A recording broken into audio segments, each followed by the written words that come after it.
What's up, y'all? It be your boy Malachi. You already know it. Today, excuse the big fatness. I'm just going to sit here and I'm going to talk about a few things that need to be discussed in the trans community. Today, I was on my Facebook page and there was a trans guy. I think he tagged me in a video. Actually, he was talking about killing himself, and he was talking about how alone he feel and how he wished that somebody would have reached out to him before he got to the point that he was now. And that's the thing, like, I feel like being trans comes with a lot of mental issues because you have to deal with the fact of being neglected from family, being neglected from friends, and it's a quick change. It happened fast. It's not like they're going to gradually brush you off. They're going to literally dump you off the edge of the earth, and that's what it feels like.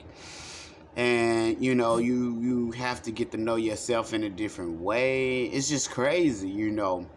I feel like that's something that needs to be discussed about in the trans community, is the suicide rate in the trans community.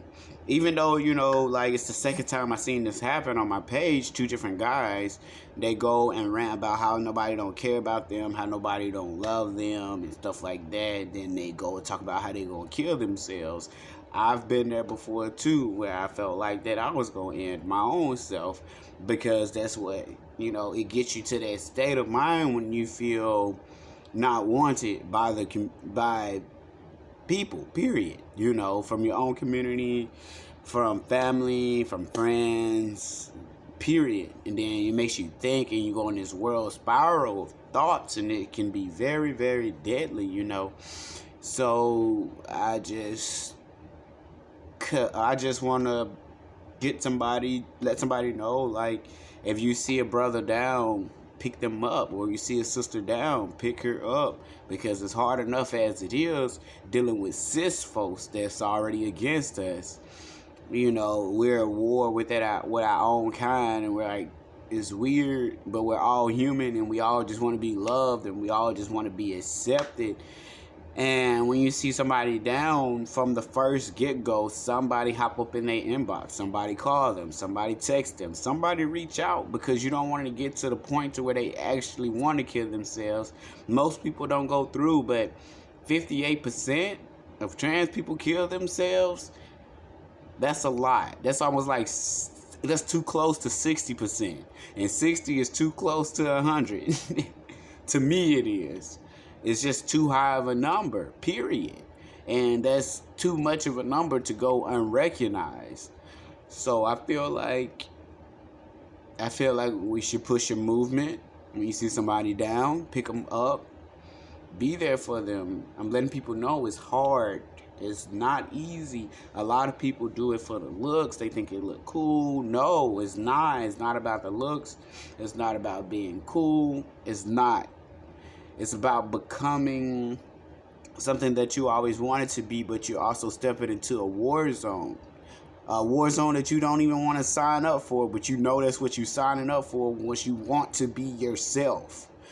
It's a different if you want to just join and be like, oh, I want a beard, I want a mustache, I want a deep voice, I want muscles, I want all of it. But it's getting your mom and dad not wanting you to be a part of the family, is losing sisters, brothers, cousins, best friends. You have to build your own family. You always thinking all the time it's about, having to accept yourself looking different.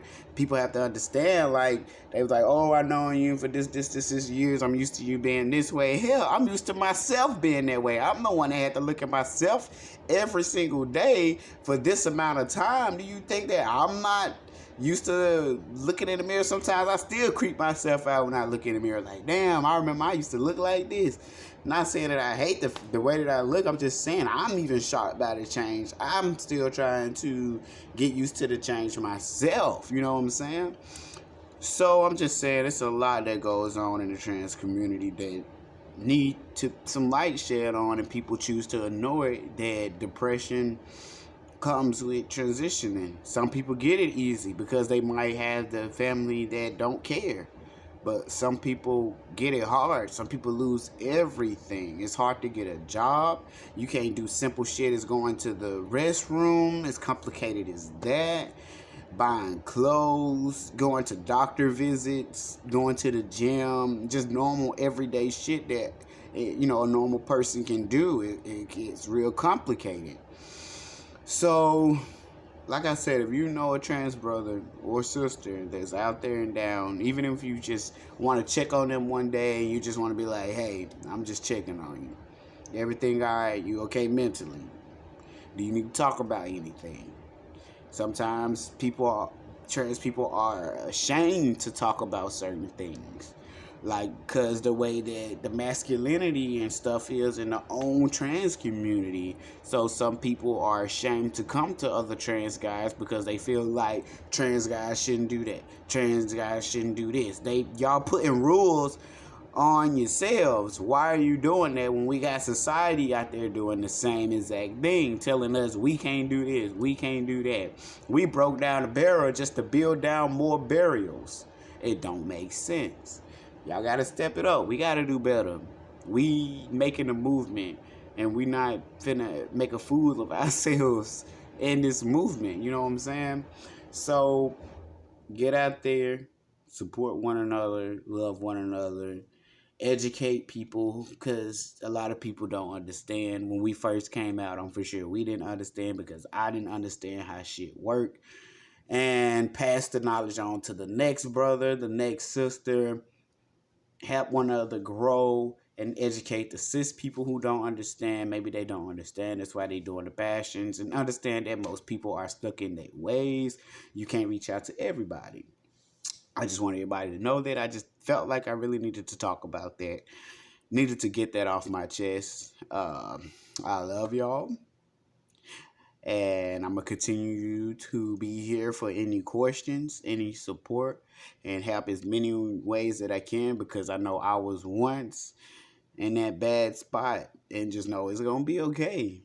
You just have to keep pushing. It's okay to get help. It's easy to reach out to get help. If you have health insurance or Medicaid or anything, you can easily Google a therapist near you, call them, and see if they accept your insurance, and see will they be able to take you in as a patient. Not as a patient, but as, where you can talk to them every 2 weeks, every 3 weeks, once a month. It's okay. Sometimes you talking to people, family member and friends don't cut it, because you have to hide certain things. They don't understand to the fullest. So it's okay to get help. It's okay to reach out. It's okay to cry. It's okay to ask for a hug. It's okay. It's hard. It's not easy. Nobody said it was easy. If you think that it was easy, then you was in it for the wrong reason. If you think that this is easy. I'm for sure when you first seen that needle and you was like, nah, this ain't gonna be an easy journey. That's why they call it a journey. This is my journey. And my journey wasn't easy. I'm not done with my journey. And it's not easy at all. Mentally, physically, emotionally, you're dealing with things. It's a journey, and when you're on a journey, it don't go straight. You're not finna hit a straight road when you're on a journey somewhere. You're gonna have twists, turns, bumps, roads. You're gonna hit a couple of rodents in a road. We're gonna run out of gas, car gonna break down, you gotta fix it back up. It's not easy. But I encourage y'all to hang in there. The ones that is, keep pushing. Don't let nobody stop you from being you. Malachi out, boy.